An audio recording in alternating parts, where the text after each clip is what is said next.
तुम्ही लढण्याच्या जिद्दीनं पुढे या. आपल्याला कायदा हातात घ्यायचा. लोकशाही मार्गाने तर आम्ही जाऊ. घोड आम्हाला रोज नवीन नवीन घोषणा करतात. देव करू देव करू हे करू ते करू. ते लोकशाही नाही आहे. बाबासाहेब आंबेडकरांचा कायदा नाही आहे. काही कोर्ट नाही आहे. सुप्रीम कोर्ट नाही आहे. हायकोर्ट नाही आहे. सगळ्यांना बाजूला ठेवायचं का? दहशत दादागिरी काय? ह्या बीडला वर्षापूर्वी आमदारांची घरं जाळली, हॉटेलं जाळली, दगडफेकी केल्या. असं झालं का जणू का आता पोलीस नाहीच. आणि मग मी तिथे आलो आणि लढायला अरे बस ना. याच्या पुढे आपण मतभेद विसरा. भरत कानडे, भरत कराड याच्याबद्दल तुम्हाला आम्हाला प्रेम आहे ना. मग आपण शपथबद्ध होतो. आम्ही त्या सगळ्या आमच्या 18 पकडून जातीच्या आहेत त्यांची एकजूट तोडणार नाही. आम्ही एकत्रित राहू. आम्ही एकत्र राहू. आम्ही लढू. आणि हे अनेक वर्षांनी मिळालेलं आमचं आरक्षण आम्ही निश्चितपणे टिकवल्याशिवाय राहणार नाही.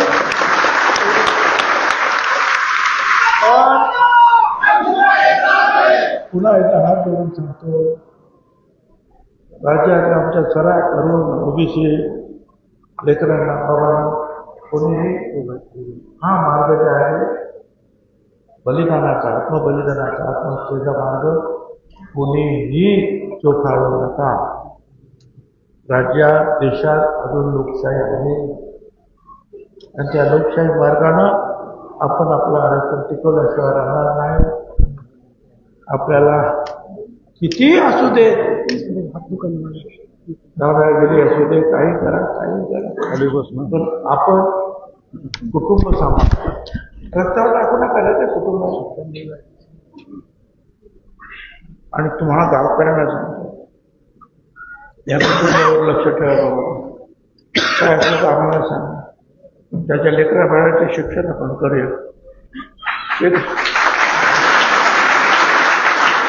जेवढं काही तुम्हाला करता येईल तेवढं तुम्ही करा. काय काम पडलं तर आम्ही आहोत ना ते मदत करायला.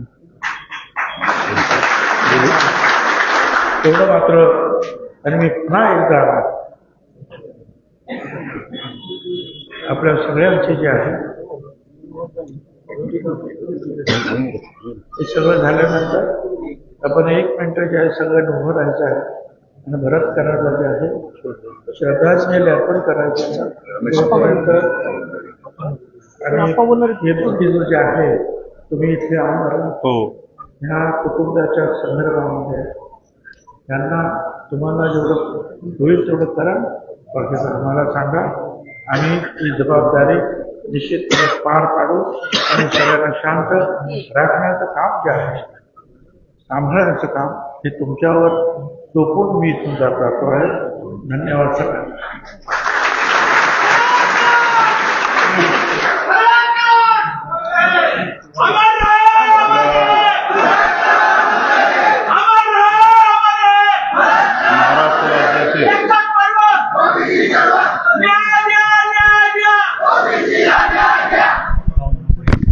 आपल्या महाराष्ट्र राज्याचे नेते, आपल्या महाराष्ट्रातील ओबीसीचे संघर्ष योद्धा म्हणून ज्यांची ओळख आहे आणि ज्यांनी आपले लोकनेते, आपले दैवत आदरणीय एकनाथांच्या खांद्याला खांदा लावून ही ओबीसीची लढाई लढली आणि ओबीसींना न्याय मिळवून देण्याचा प्रयत्न केला.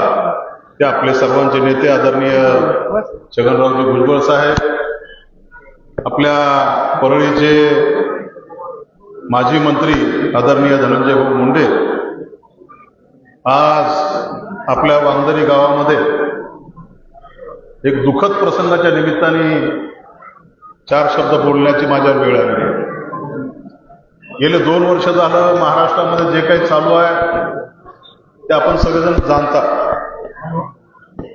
आणि त्याच्या विरोधामध्ये आपल्या हक्काची लढाई भुजबळ साहेब असतील, आपले धनंजय भाऊ मुंडे साहेब असतील, आपल्या पंकजाताई असतील, आपले चंद्रशेखर बावनकुळे साहेब असतील, जेवढे काही ओबीसी आपले नेतृत्व आहे ते नेतृत्व लढण्याचं काम करत आहे आणि आपला हक्क आणि आपला अधिकार कायम आपल्याला राहायला पाहिजे याच्यासाठी प्रयत्न करत आहे.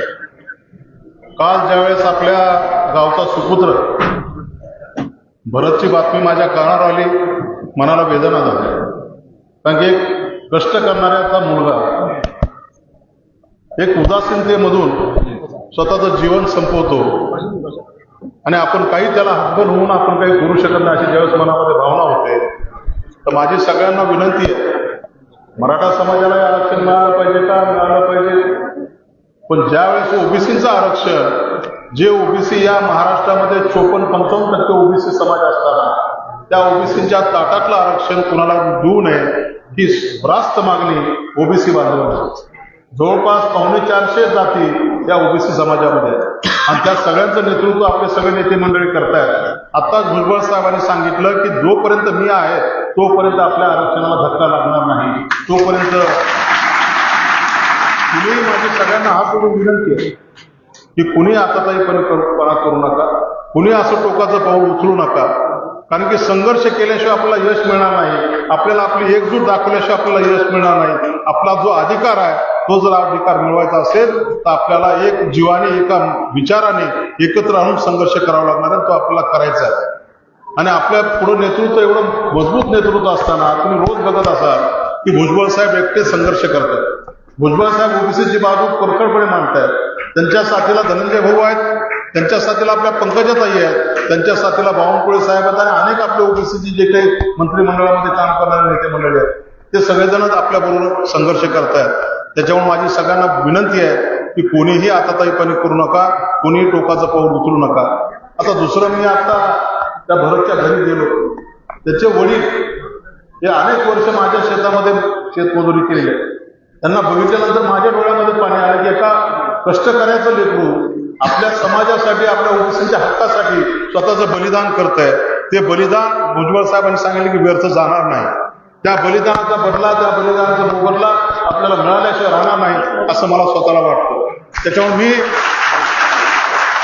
या भागाचा प्रतिनिधी म्हणून, या भागाचा तुमच्या गावचा एक मुलगा म्हणून, माझं गाव बावला रामेश्वर गाव आहे. भुजबळ साहेबांना सांगितलं की इथून 3 किलोमीटर माझं गावामध्ये फक्त नदी आहे. मी तुमच्या गावचाच आहे, तर आपल्या भरतच्या ज्या काय मुली असतील त्या मुलींची सगळी जबाबदारी हा रमेश कराड घेईल. त्यांना जे काही शिक्षण असेल सगळ्या गोष्टीला असतील.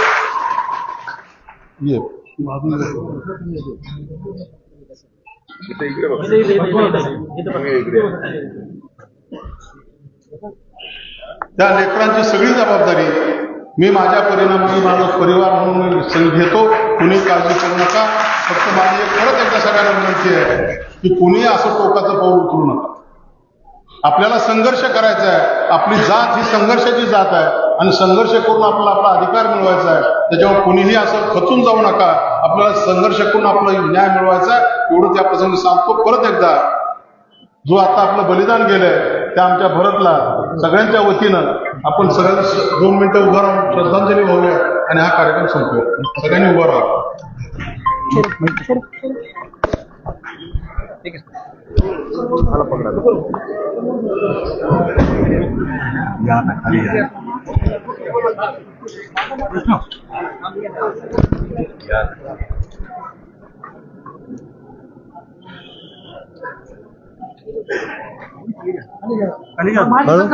हरून पाठीमागे सांगितलं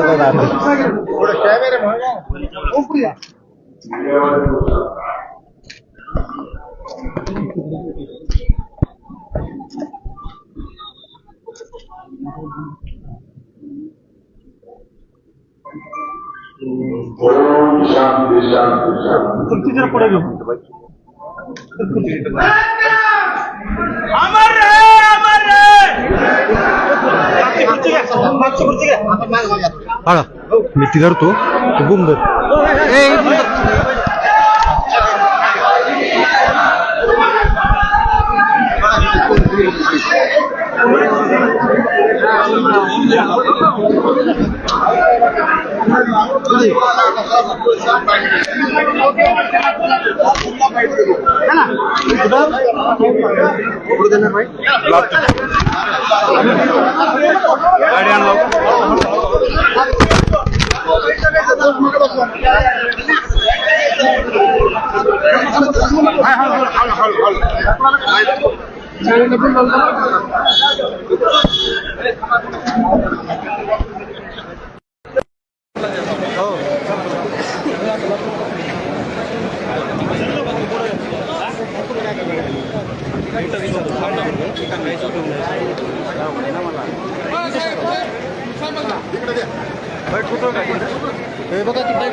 रोटेशन वन मी नाही का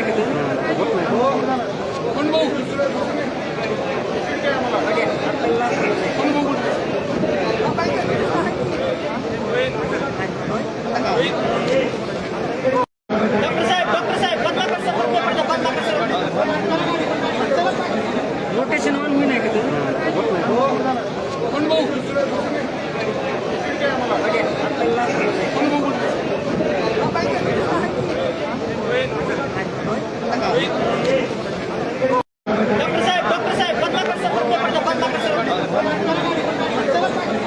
रोटेशन वन मी नाही का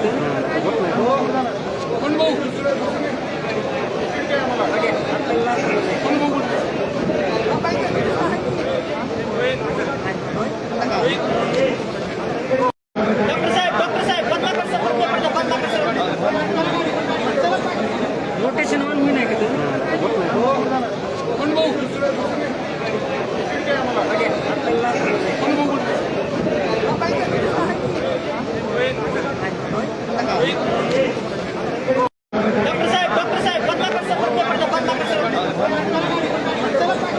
रोटेशन वन मी नाही का